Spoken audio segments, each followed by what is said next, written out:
web application security, Rails in the OWASP top 10. I had this moment yesterday, last presentation of the day, and it was like that sort of, you turned up somewhere and someone's wearing the exact same outfit because Scott Raymond had the exact same slide deck, at least color-wise. So, but hey, I did have this before. So who am I? I'm going to get through this one quickly. I don't have fireballs like he did, so I'll make it really quick. I've been in IT security now for about 9 years, 14 years in IT. The last 3, I've been in ethical hacking, penetration testing, whatever you want to call it, which means on a good day, I get to break into websites for a living. So I'll go around, try and break in, find out what the security problems are, give reports back. I've worked mainly in the corporate arena, some consultancy, so I'll kind of give my standard disclaimer. These slides represent my own personal opinion, not the opinions of any employer, past or present. Let's get that out of the way. Okay, so why is this important? I mean, you've turned up here, so you've probably got some idea of why. But I wanted to go through a little bit of why people really should be thinking about this. Developers, when they're writing applications, they've got a lot of things to think about. Why should you spend time thinking about this stuff and not something else? Bad guys. Bad guys will try and break into your applications. So about 7 or 8 years ago, most bad guys they'd hack the operating system. So you'd see worms go around like Slammer. They go around, they look for vulnerable ports, they'd send some buffer overflow code to it, it'd be C code. Thank you very much, I've compromised my server, I can do whatever bad thing I was going to do. They'd also go for databases. So SQL Server got a really bad rep because it got broken into a couple of times and people made a lot of mess of various people's databases. That's pretty much over. Pretty much they're not bothering there anymore. People have worked that one out. They've started, putting firewalls up. They've started not having your database server listing live on the internet. These things don't happen so much. So where are the bad guys gone? They've gone to application code. They've gone to web apps, specifically. What we've seen recently, sort of 6, 7 months ago, we started seeing things like mass SQL injection worms. So a piece of code that will spider around every single site it can get its hands on, and it will essentially inject, or try to inject, onto the page SQL injection code, take control of your database, and then wipe out your application. You don't have to be running a popular application for this to happen to you. These guys are just looking for traffic. They're looking for somewhere to host the malware. They're looking for somewhere to send spam from. But basically, they don't actually care. They will just try and break in anyway. Good guys will try and break into your application. You're writing an application for a client, and they might well get a pen test. It's becoming a lot more common.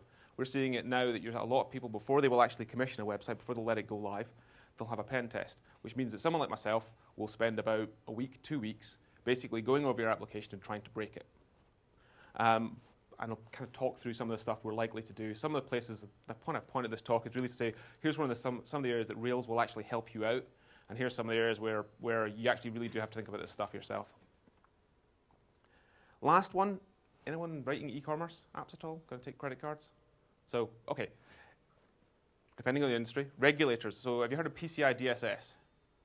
No? Okay. So PCI DSS is a standard for credit card applications. If you process credit card numbers at all, it actually has some fairly specific wording about what you have to do in terms of coding and in terms of security, specifically in terms of security.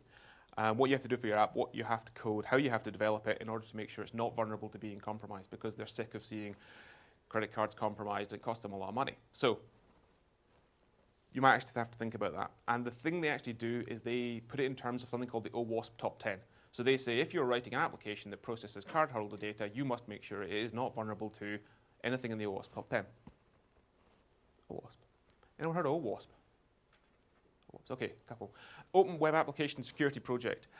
This is a group of security consultancies, people from industry, who've got together and said we need to try and make web application security better. And they've started a fairly large number of projects around secure coding, around testing for web application security, and around various things to help you try and develop secure applications. They've got a really okay website. It's not great, but there's a lot of good stuff on there. So they host and sponsor web applications. They also pay money, so they'll do bounties every year. They will say, we've got $100,000 or so. We're going to sponsor people to actually try and write something which will help web application security. So there's some opportunities in there. If you've got an idea, you can present it to them. They'll actually then sponsor it. Also, there's chapter organizations around the world. So there's various places you can meet up. You can go along and actually discuss some of this stuff with people in the industry. And last, OWASP top 10, which is kind of part of the focus of this. The OWASP top 10 is a listing of what they've decided are the most critical web application security vulnerabilities. The things that are either most likely, so they're very common, they're out there all over the place, or they're just things they think are going to trip you up and actually cause problems.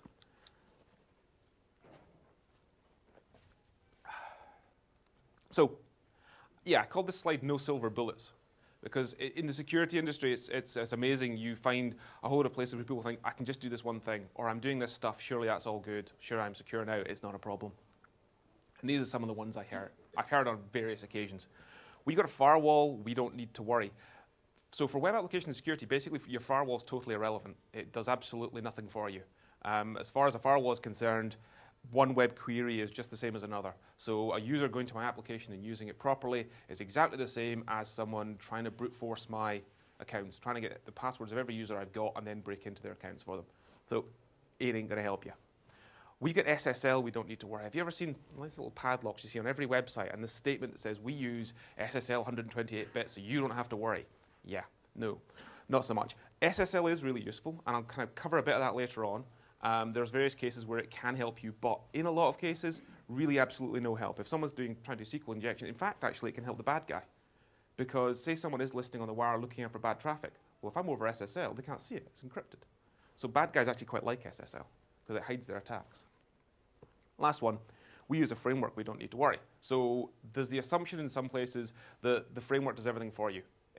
I'm just going to use this framework, I'll write to this framework, and I don't have to think at all. And I think it was really interesting, just in the keynote there, they was talking about the fact that Ruby's not like that. So Ruby actually assumes you have to think for yourself. You actually have to worry about this sort of stuff. That's a really good kind of place to come from.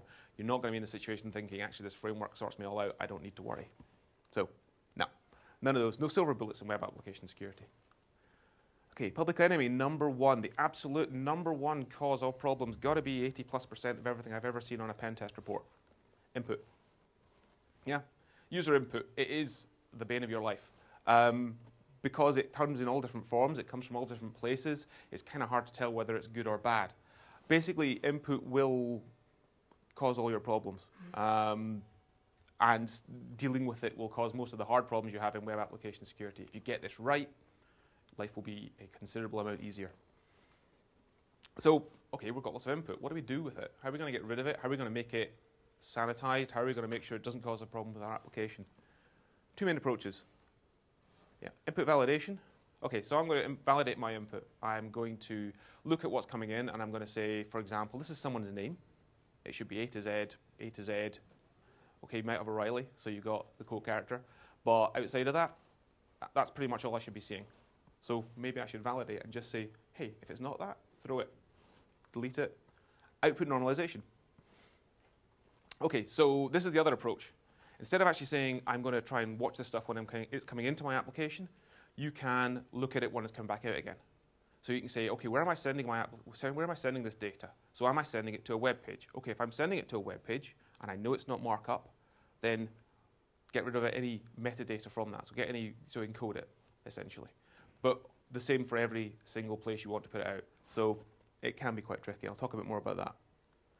Okay, everything. This is one of the main places that you get lots of interesting problems. Lots of people will know form fields. Okay, so I've taken my data in from a form field. Yeah. Therefore, I do need to do something with that. There could be some bad input in there. It could be a problem. Cookies. Yeah. So bad guys do not restrict themselves in where they will input data. Anything you come back from the client. Basically, if you can think about it, anything that comes from the client, pretty much assume that someone has done something really horrible to it. They have, they put 20 megs of data in a field that's meant to have 1K. They have put bizarre UTF-8 characters in where you're only expecting ASCII. They have done everything. If you assume that, that's generally the only way I have to think about it. And headers as well. So people can muck about with HTTP headers. If it comes from the client, they can change it. Where to validate? Okay, so this is another one where it's pretty common as a misconception. Client-side validation is basically totally useless from a security standpoint. So if you're doing validation on the client, it's good from a user interface perspective. It's good from giving them that feedback saying, you've put this in, it's not right. But basically from a security standpoint, no, forget about it. You need to do all your input validation on the server. The reason for that is most attackers will use a proxy tool. So they will essentially sit a tool in between your web browser and the web server, and they will intercept all the data that goes by, and they will modify it. So JavaScript, they don't even see it. Okay, how to validate? And this one's really a little bit trickier. Blacklist, whitelist. So again, how do I strip data? It kind of depends on your application. If you've got an application that really isn't meant to take any markup, so I'll take a commercial application. Say you're an insurance company, you want to write an application that takes people's data and then gives them a quote back. You can pretty much guarantee that all the data they're going to give you is A to Z, 0 to 9, maybe pound signs, maybe full stops. Great. In that case, you've actually got a really straightforward setup, whitelist. If, however, you want people to be able to enter markup, then you start running into really difficult problems.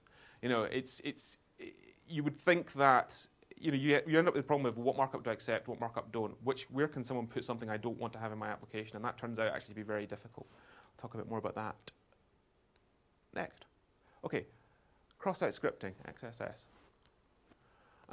Allowing a malicious user of your application to execute the script in other users' browsers. This isn't an attack on the server, so this doesn't attack your application, but it attacks other users of your application, and it is pretty much the most common thing we see. So whenever I see a web application, and especially if it's not in a framework, I'm pretty much guaranteed I'm going to find cross-site scripting somewhere, because it's really actually pretty tricky to get this right everywhere. A lot of people have a misconception about cross-site scripting. They think, because pen testers, when they're demonstrating this stuff, they'll pop a little box up, so you'll get a nice little alert, cross-site scripting, set up there. And they think, okay, how bad is this? Okay, all I can do is I can pop a box. Well, really, how worried am I about that? If you think about it in the way of anything you can do with JavaScript, so any funky, impressive thing that can be done with JavaScript, you can do it with cross-site scripting. That's the whole point. The person can execute whatever JavaScript they want. So examples I've seen, port scanning. So a guy wrote some JavaScript. Essentially, it would port scan every single machine on the client subnet, trying to find other machines to attack. Cross-site request forgery. So essentially, they attack people's home routers. So you cross-site script the user's browser, and then you say, right, I now know about this popular brand of home router, and I know they're vulnerable to an attack that I can then execute, and they just send it off, because all the home routers have got HTTP servers on them. So great. So it's actually you can do quite a lot of interesting things with cross-site scripting. Very common. That stat, well, that's the stat gets quoted. How accurate? Yeah, difficult to say. Yeah, the other one that always gets brought up is cookie stealing.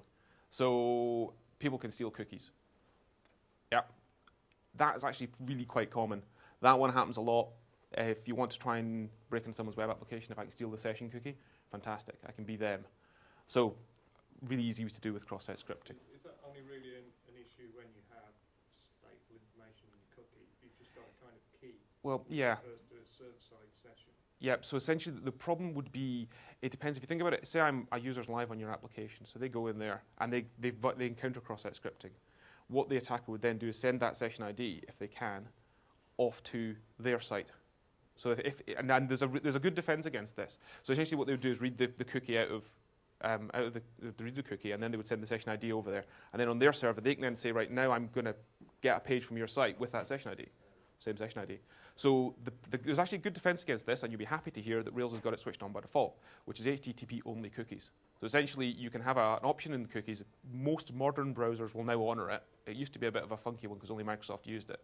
Basically, it said, if I'm going to be sending data in I can't send anything from my cookie data over JavaScript. I can only do it over HTTP. So that way, they can't grab it out using JavaScript. Actually, it's a pretty good defense, turned on by default, so don't turn it off. So I'm actually going to briefly, I'm kind of talking there about 90+% of sites, and you're kind of talking a little bit about. So I had a couple as an example. There's a really good site called xss.com. So some guys love bragging about when they found cross-site scripting. They really do. And it's amazing how popular and how much luck they get. And this is what they call their starred defacements. This is pages people might have heard of or in some way think are real. And these are guys, this is yesterday, this is last night. So yesterday, some guy had a really good time with the government. And he went through and he found cross-site scripting all over their sites. In .gov, so US government, Italian government, God, someone really doesn't like the government. And they have gone through and they've basically, and this is pretty much all yesterday. Meebo.com, so anyone like Meebo, okay, don't use a good username password there because they've got it too. eBuddy.com. So, this is just trying to give you an example of this stuff is really common, and there are people really going out and finding this stuff, and they actually really do love doing it. I've pretty much seen everything you've ever any site you can think of, from Google to YouTube to anyone, they have been up there. Gives you an idea of the fact this isn't a really easy problem to solve. If it was, this wouldn't be quite such a. Get back into the. Okay, so yeah, that's an example of this is really quite a quite a common one. Okay, so an example. So I did a little bit of research when I was researching this presentation. I thought I'll just have a quick look, see if I can find any examples. This one was a Rails weblog package. And there was essentially a cross-site scripting vulnerability in the comments section. So the way an attack on this one would work is an attacker would enter some bad code into the comments section, and specifically actually into the name field, I think it was the name field.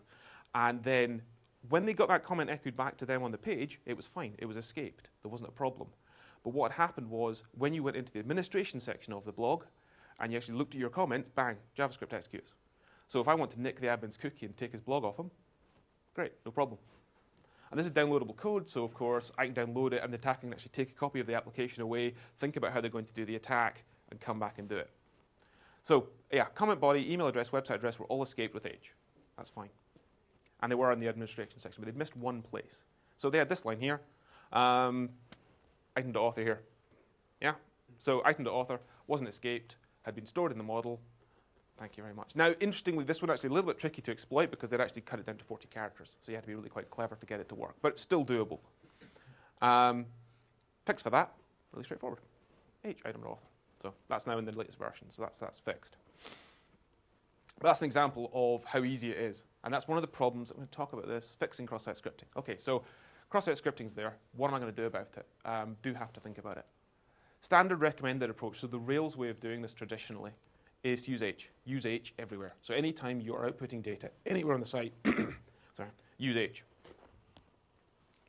That's a problem with that, from my point of view, from a security guy's point of view. Might be the best way to do it, but problem with that. Bad data goes into your database. So the guys are still submitting the data. It's not getting validated on input. It's ending up in your model and in your database. So you have to think about every single time you get that data back out of that database. You have to be thinking about what has the bad guy put in, because it could be anything. Okay, you need to remember every single time. That was the example from the previous page. Essentially, you have a situation where if every single time you pull that out, so if you write a new controller, you write a new view, you have to think, where's that data come from? Could it be tainted?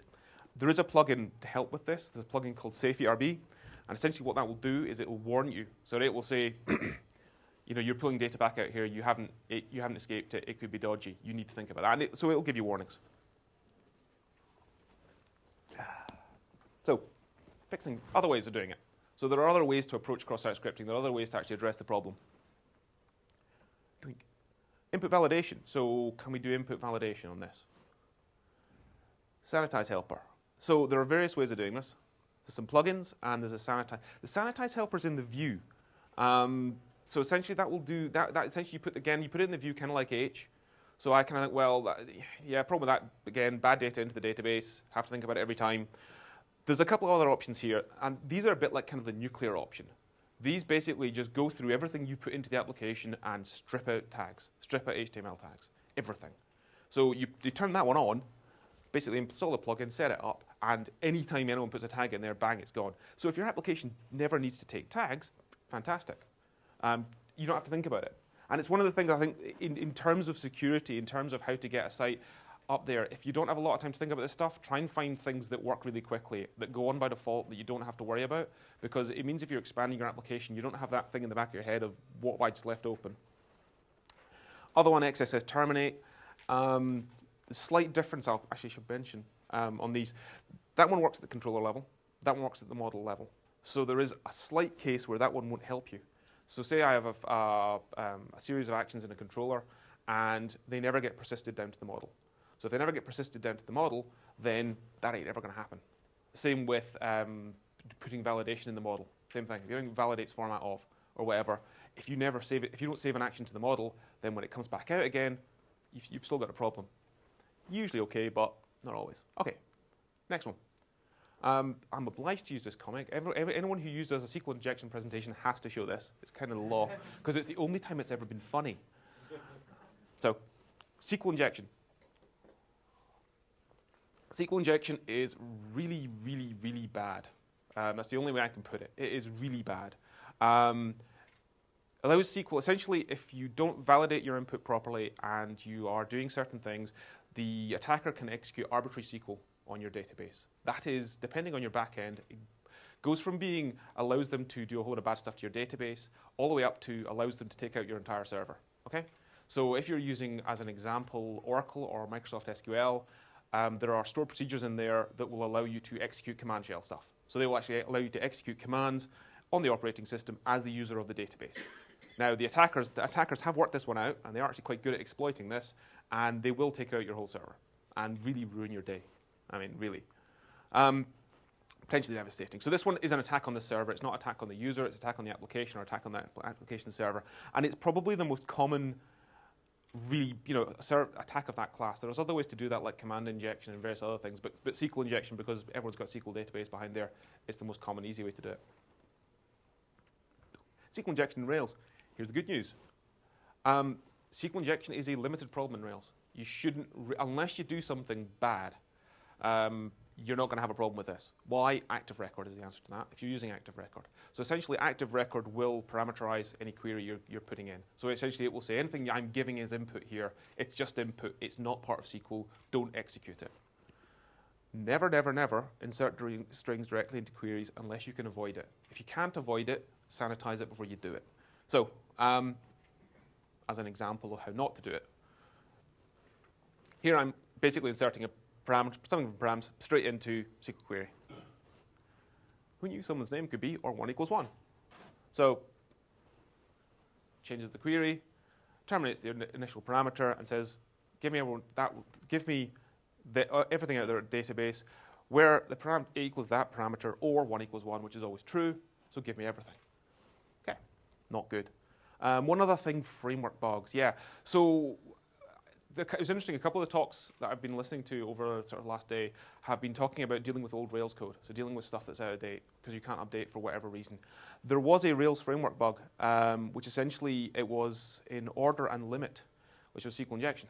So if you allowed the user to specify order or limit as part of the query, and they put data in there, Rails wouldn't catch it, and you essentially would get SQL injection. So really important. I think this was it 2.2? 2.1 or 2.2. I think it was 2.2 fixed it. So if you're down below 2.2, you might want to look at security patching that, or looking and seeing if you have any instances of that, because that's one of the problems you're going to get. And actually, I'll kind of diverge very slightly at the moment, just to talk about framework bugs. A lot of stuff I'm talking about here is frameworks give you advantages. They will do things for you. They will make your life easier. They will actually give you a chance at creating secure web apps. However, there's a dark side to that, and the dark side is you are not just responsible for your code. If you're writing an application, it's your application and you're responsible for it. What about the framework code? So there's an example. The framework guy's made a mistake. You got a bug there. So if you're responsible for the security of your application, that's a problem too. What about every plugin you get? You sure the plugin guy was having a good day when he wrote his plugin? It's maintained. He's thinking about the fact there's been a security problem with it. So another one recently was in-place edit. Anyone use in-place edit at all? Okay, yeah. I had cross-site scripting until very recently, like about a month ago. There's cross-site scripting vulnerabilities in there. It wasn't validating the input back in again. So similar things. If you're using plugins, it's worth, at the very least, keeping up an eye on new updates and thinking, does this affect me? Session management, yay. So the other area, basically, of major concern in security in web apps is sessions. Reason for that is basically the nature of web applications. They're stateless, yeah? Each request, as far as a web application is concerned, each request is brand new. I don't know anything about you. You're new. I'll start from first principles. Really bad user experience if they have to put their username and password into every single page you give them because the application doesn't know you. So how do we solve it? Obvious. Use sessions. We use session IDs to manage this. Problem. Session ID needs to be secured. So basically, every single time you see a session ID, think of it like a password. So if you're securing it, think of it like a password, because for the duration of your session, it is a password. And it is essentially, anyone who nicks it, that's their session. So I'm going to mention cookie store briefly because it kind of got a bit of, it got a bit of chat when it came out on the security front. And there's some security guys kind of saying bad things about cookie store, and oh, you don't want to use this, it's all very dodgy. Default session handling method in Rails 2+. Store a session on the client machine of the cookie, and use a signature to prevent tampering. So that's great. So essentially, what it'll do is you can store your session down on the client. It saves a lot of time and helps you scale really easily. And it uses a signature to prevent tampering, so you can't muck about with it. And actually, if you look at it, if you've ever looked at the raw session data, it actually looks pretty much like it's encrypted, which it's not. So problems. It generated some controversy when it was first released. So as I was saying, concerns around the security of code. Yeah. So as I said before, so I'll go back to my principle. If you give it to the client and get it back from the client, you need to worry about it because it's very likely that someone's going to try to tamper with it. And yeah, this case, really, when they got to the end of the discussion, turns out really not that bad. Use a strong secret. So this is another one of those times when Rails will do something quite good for you. Don't play with it. So the answer, don't play with it. It will give you a nice strong secret to create the session hash. Don't play with it. Don't change it. Don't make it something short. Don't make it password because it's really easy to brute force. That's just not a good idea. Don't store anything sensitive in the session, right? Session looks like it's encrypted. It's not. It's base64 encoded. There's plugins I believe you actually can turn it encrypted. It's base64 encoded, so someone can decode and look at anything in your session. So if you shove stuff down there like anything you don't want the user to know, basically. Oh yeah, watch out for session replay. So it turns out it's really easy to replay sessions. So I can take my session. So say, for example, the canonical example that's used for this is storing credits. So say I've got a user credit system, and when they spend a credit, I store it in the session, and then I give them back a new cookie, and it says you've now got 450 of these credits, not 500. Well, why don't I choose my session ID I gave you last time and give it back to you, the one where it says I've got 500? Yeah. Don't store anything in there that you wouldn't want the user to see or you wouldn't want the user to play with, because they will somewhere. Things to think about. Session expiry. Okay, this is the other problem with having your stuff down in the client if you're not keeping track up on the server. You need to make sessions expiring is really, it's one where security guys always end up having a debate with developers, because security guys are like, make it expire after 5 minutes. And unless you're running, I don't know, some sort of trading application where millions of pounds are at risk every time someone does it, and you've got lots of people who really, don't. But some sort of reasonable expiry is a good idea.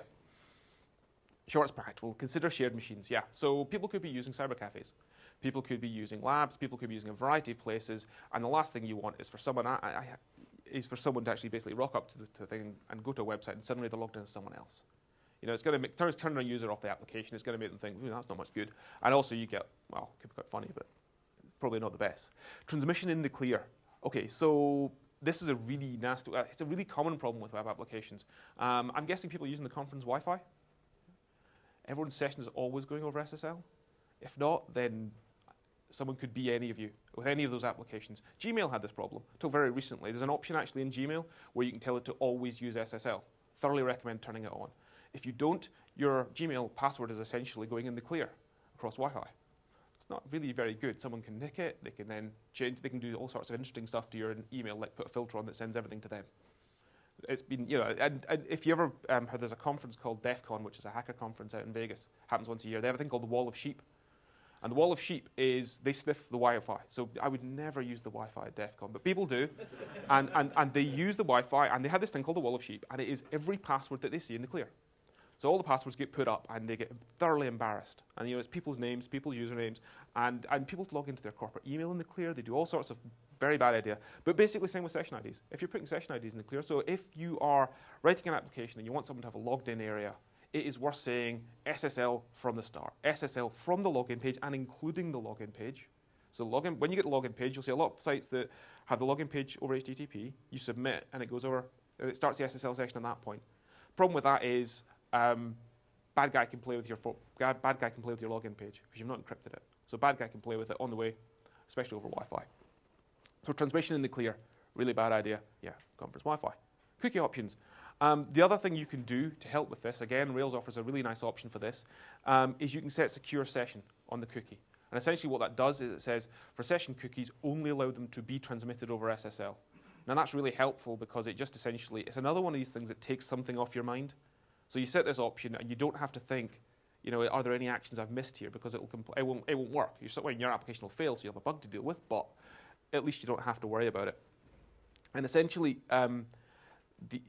so between those two, the other one you've got is a plugin called SSL requirement. Similar idea. Essentially, you can add the plugin in and then say these pages require SSL. Don't allow them to be available over HTTP. Really good option again. Number of sites I've seen that have an SSL option, but also at various times will just suddenly start using HTTP because it's available, and someone's got a link wrong, or someone's got a reference wrong, or the user's just directly typed the URL in. So if you're going to use SSL, force people to use it. Okay, authentication and authorization. My favorite topics.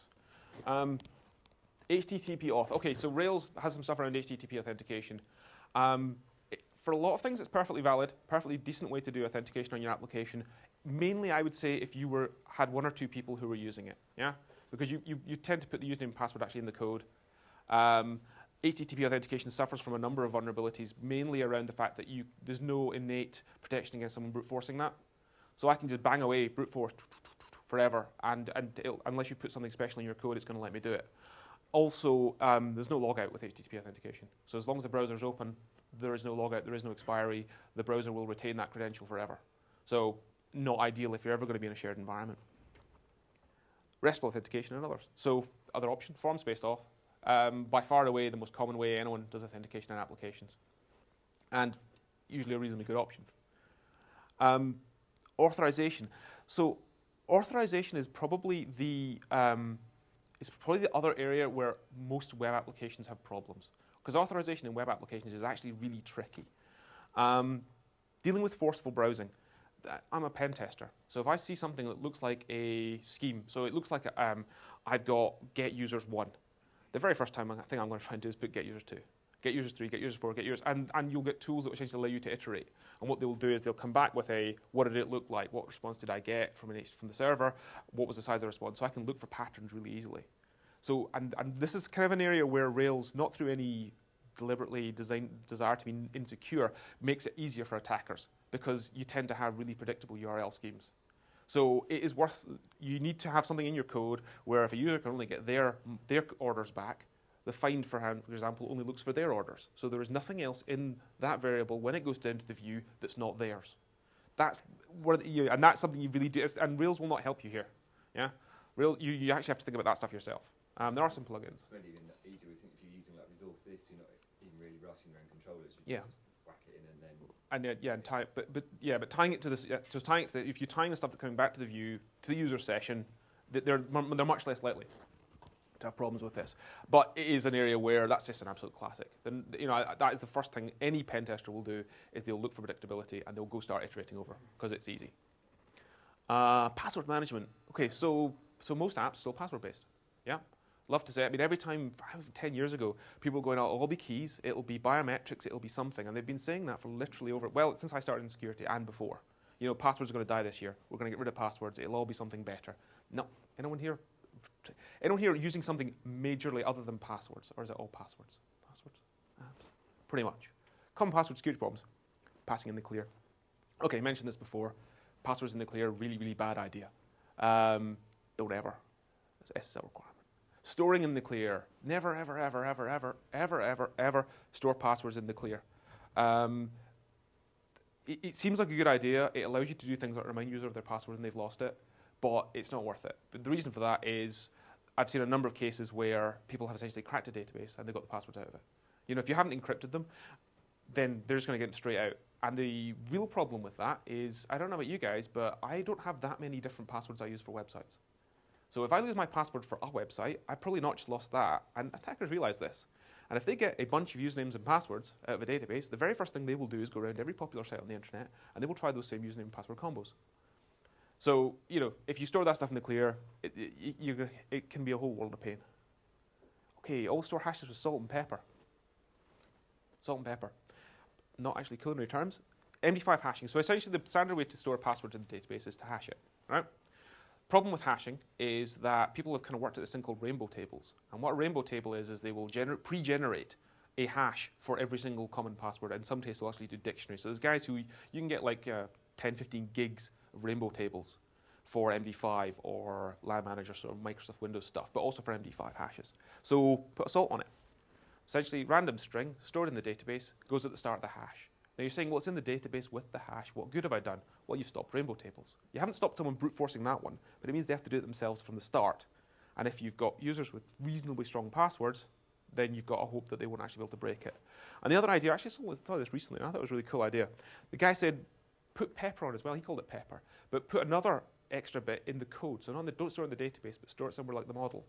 And add that in as well. That means that if someone's going to get all the components they need to crack your passwords, they're going to need to have compromised your app code and the database. And they've done that, well, you're pretty much stuffed anyway. If they've got your code and they've got your database, it's all over.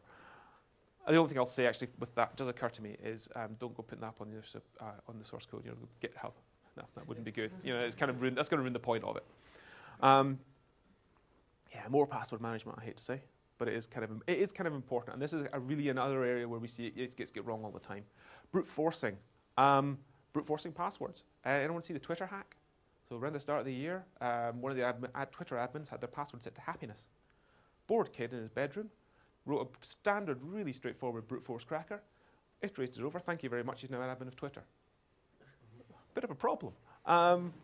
You know, and that's really common. So yeah, password strength. Now, again, this is another one where I hate to say that my own profession, security, make a real mess of things. The number of security people who will tell you that for passwords you want to have 16 characters and you want to have every known combination under the sun and you want to remember 25 previous passwords and you want to make them change every 28 days. No. Really, really bad idea because anyone in the world, myself included, will write it down at that point. What's the point of that? So some sort of sensible strength rule.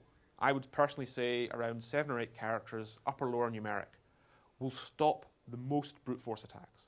Brute forcing 8 characters plus takes a really, really long time, especially if you've done the salt and pepper thing and they have to do it from scratch themselves.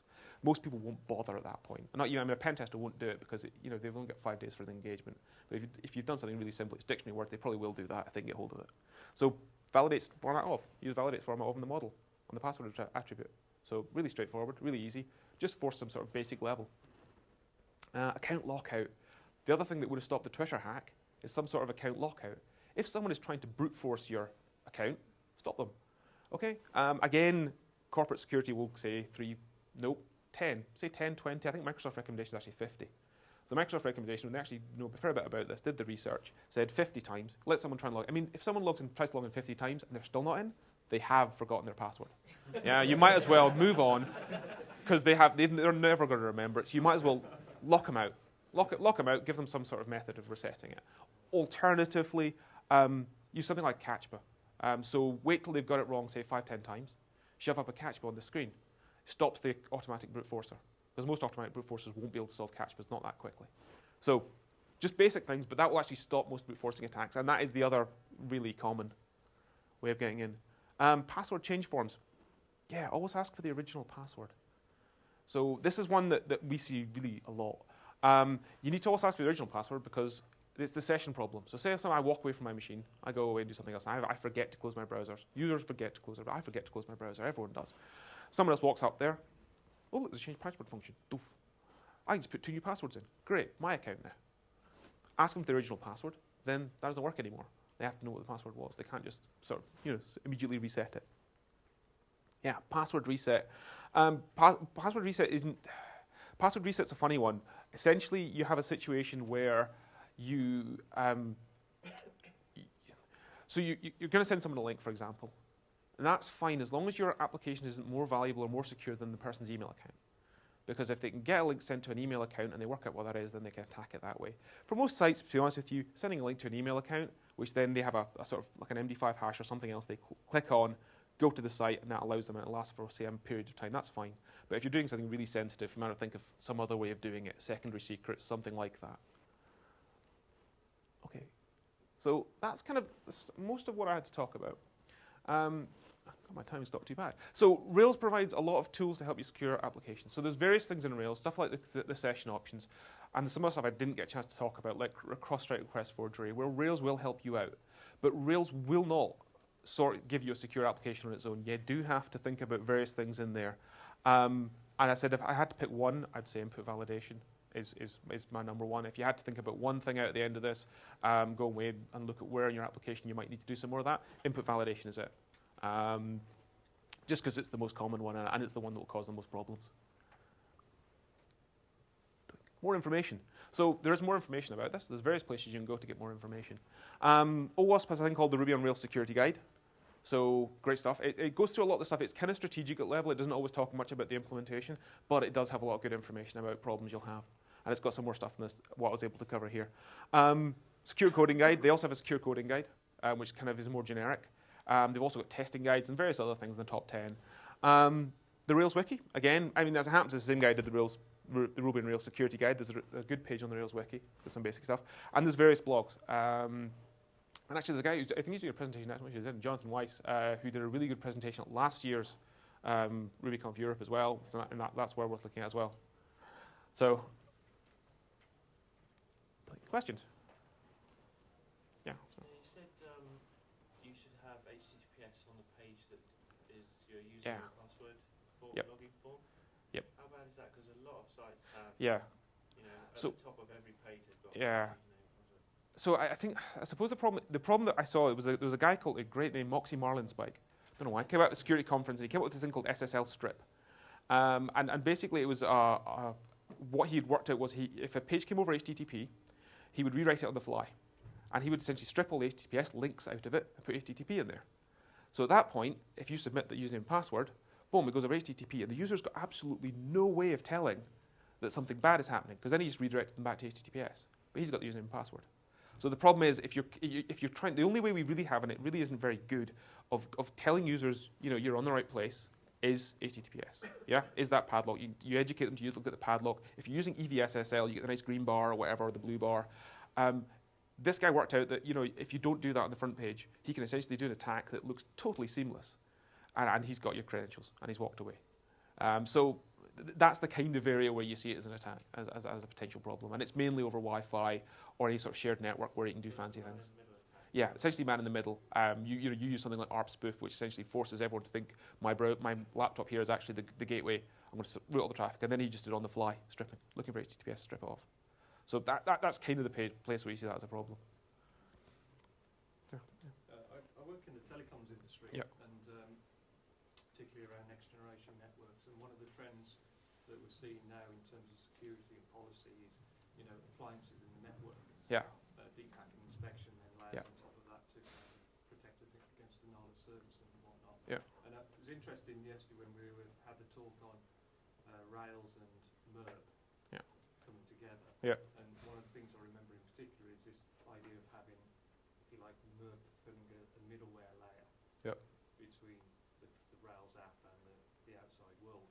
And so do you think there's scope perhaps to have kind of middleware maybe implemented using Rails 3, which safeguards, you know, provides standard middleware to safeguard against some of those problems? I know it won't be all problems, but do you think that would be? I mean, I think middleware is a really great place to put a lot of protection. I think my kind of thoughts on protection, the way I think it works for almost everyone, or it should work as a kind of basic level, is do it once. Yeah, do it once and do it and then call it from everywhere. Because the times we break into, as a pen test, the time I break into application, it tends to be because someone's forgot something once. It's not that they weren't thinking about it, but they forgot something once. It was on an edge case. So if you have something like middleware, which says all traffic goes through a certain place, and you can put some of it in there, then that's a good place to put it, because that will actually try and it essentially takes it out of people's heads. They don't have to have it in their head thinking every time. Yeah, exactly. And that's where, I mean, if I had to pick, bizarrely, one of the times definitely cross-site scripting, we've the least fun in terms of breaking into it is .NET. .NET has a thing called request parameter validation, and essentially it puts it on every page. So unless you turn it off, it's on, and it stops about 90+%, depending on the application, percent of SQL injection attacks. Just bam, gone. And that's that's a good approach. Because the disadvantage of the plugin approach is often you're using the plugin within the code, right? Yeah. So the onus is still on the developer. Yeah. But yeah.